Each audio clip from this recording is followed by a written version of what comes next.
Welcome back, and as Edie promised, we're going to look in a little more detail now at the vaccine rollout around the world, how different healthcare authorities have responded to the pandemic and some of the lessons that have been learned about what could happen next if there was to be a repeat of the pandemic. I'm delighted to say we can speak first of all to Dr. Ram Surak Sharma, who's the Chief Executive of National Health Authority in India. A very warm welcome to India Global Week. It's good to have you with us. I wonder first of all whether you could give us an update on where we currently are right now in terms of the pandemic in India and the toll that it is taking on the country. Well, thank you, Ben, for having me on this platform. It's a privilege for me to participate in the India Global Forum. In India, on the vaccination front, we are currently about 350 million people have been vaccinated overall. That many jabs have been done. With regard to the second wave, it actually took a huge toll, and it came so sudden, and it was a very steep curve. But fortunately now the same speed at which it rose, it has also come down, and now we are in a much better, much comfortable position. The case load in India has come down to below 50,000 per day. In fact, it's probably 40,000 minus.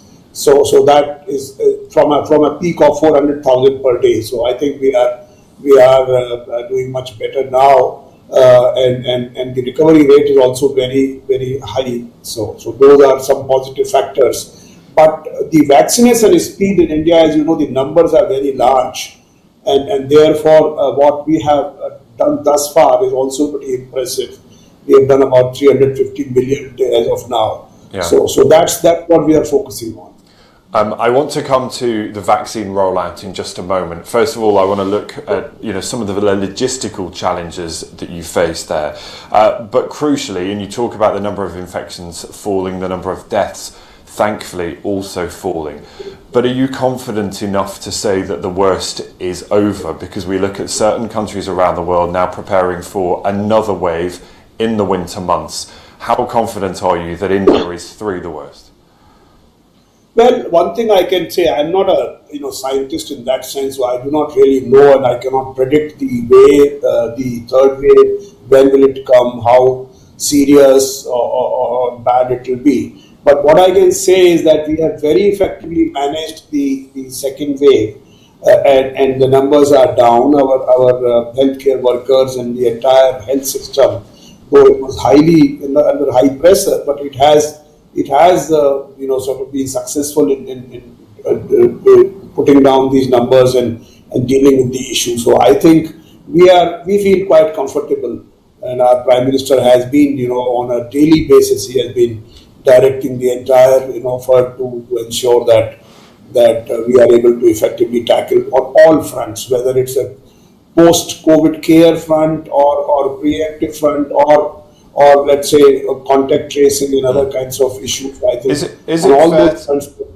sorry to interrupt, but is it fair to say that India was complacent about that second wave?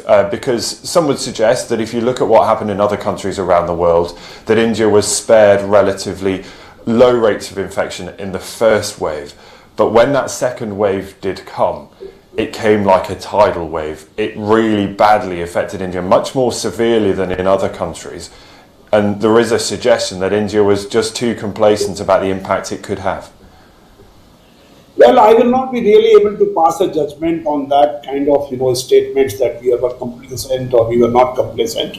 I can only say that yes, it hit us very badly, and then at the same time, because we were very alert in ensuring that we take sort of good care, and therefore we were able to contain it as quickly as it actually rose. However, to say that whether as a country, because as you know, India is an extremely diverse and large country, and there are all kinds of places and all kinds of it's an extremely diverse country, so it's very difficult to make a general statement about India. Yeah, talk to me about some of those logistical concerns, because as you've touched on, very diverse population, very remote parts that need to be reached, a huge population that needs to be vaccinated. Talk to me about some of those logistical challenges. How do you plan and execute a vaccine strategy on such a scale? Yeah, I think that's a very, very interesting question because from the very beginning we were conscious of the fact that vaccinating 1/6 of humanity, India is 1.35 billion people, so it's not a trivial issue. And also imagine the diversity of this country. We have to ensure that a person, has been given the 2 doses of vaccines at an appropriate interval, to keep track of that, and to keep track of the vaccination but almost all areas from a logistic point of view is really a very Herculean task. Also the logistics of vaccine delivery systems and cold chain and taking it to the remote areas is also not a trivial issue. So what we had done was that we had emphasized the issue that we will keep a complete track on what is being done, and we had to create a very robust technology backbone to actually take care of the entire vaccination program. So each vaccination event is recorded on the platform, and we created a platform called CoWIN, and that has recorded thus far 350 million vaccinations, and that actually has helped us in planning the vaccination strategy. It has helped us in figuring out which are the underserved areas. It has helped us in kind of managing the communications with people who are being vaccinated. It has also helped us in ensuring that a person who is being given vaccine X is given vaccine X again after the appropriate interval. So I think it has been an extremely important effort, and I think we were right in ensuring that this platform was put in place. In fact, I am in charge of that platform, and that platform has recorded billions and billions of transactions. And I think we are and we have a very, very detailed dashboard which is able to help the planners at various levels to plan the vaccination strategy. Now, even the most well-prepared healthcare systems around the world were left wanting. There were failings, there were failures, there were a lack of preparation in even the best healthcare systems. I wonder, from your point of view, what you have learned about where there are failings, where there is room for improvement, where more money, more resources, more time needs to be spent to make sure that if this happens again, India is better prepared. No, you are absolutely right. We need to have better preparedness for such pandemics. I think you will agree with me that the scale of the pandemic is so high that even the best healthcare systems in the world have proven to be inadequate. India is no exception to that. However, I think we need to put in more efforts in improving our health infrastructure. We also need to leverage technology to deliver health services in a digital manner, because we learned from this pandemic that it was very difficult even to go to the hospital. You can't come out of the house. You have a quarantine. You have those restrictions. So therefore, if you can use the technology to consult the doctors through teleconsultation, if you can get the medicines delivered at your place through digital means, using the digital platforms, that is the best way. And what we have done, what India has done, is actually starting a massive program of a national digital health mission, which essentially will ensure that many of these services, many of the health services can be delivered in a digital manner. And I think that will be one very, very important intervention. Other intervention being certainly to improve the health infrastructure across the country. So these are some of the things. Of course, we also have to have the safe, what is called COVID appropriate behavior, that has to be instilled in the population. So I think these are some of the steps which need to be taken. I want to put a statement to you that was in the medical journal The Lancet, and it said that India's poor execution of a coherent containment strategy and policies allowed a substantial number of mutations to persist. Is that a quote that you would recognise? Well, as I said to you in the beginning, I'm not a doctor. I'm a PhD doctor. I'm not a But you run the medical National doctor. Health Authority. Is that something that you would recognise and think this is where we need to learn lessons to prevent a repeat occurrence? I think I agreed with you that we certainly need to put in more, infrastructure, health infrastructure.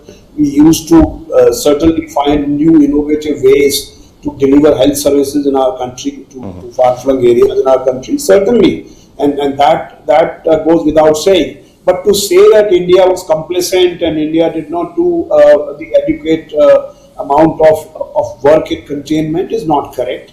Please understand that is, after all, such a massive, outbreak of a pandemic takes place, and then suddenly a health system which is not geared, to obviously cater even half of what came, is obviously every health system is going to be challenged by such impact. So it is not an exception, and one cannot criticize or one cannot pass judgments or such kind of judgments on a country that the country was not prepared. No country was prepared. Yes.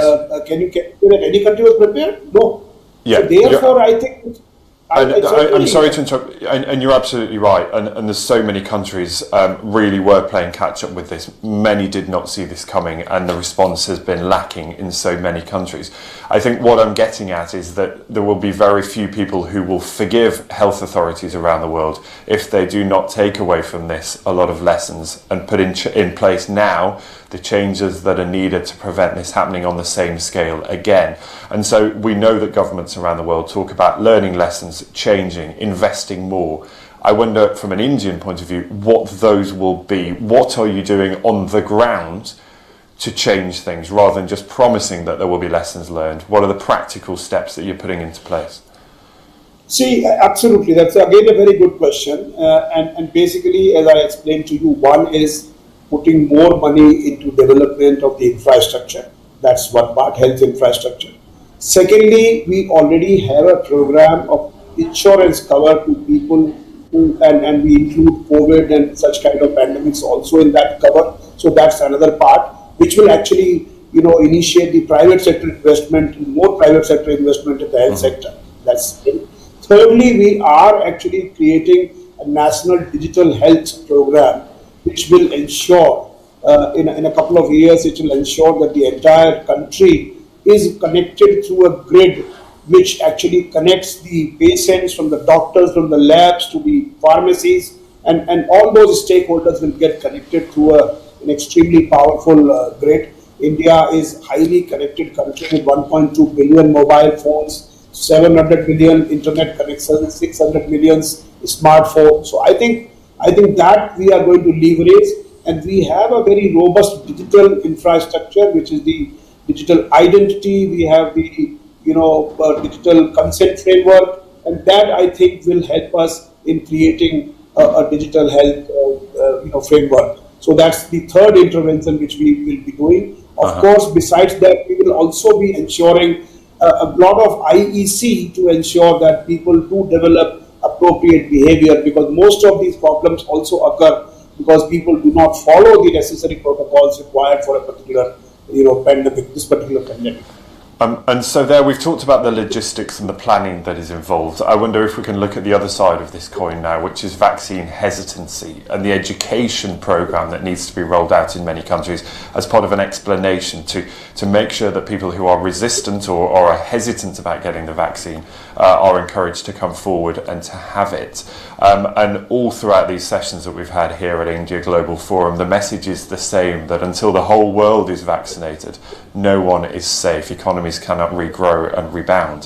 What work are you doing to address vaccine hesitancy, to make sure that as many people as possible with such a huge population in India have the vaccine? No, absolutely. One is that let me say that the vaccine hesitancy has been has reduced to a very considerable extent after the second wave, and people are now coming forward. And as you can see, in one particular day we vaccinated 8.6 million people in a day. So that's the kind of, I think that must be the highest number in the whole world, probably barring China.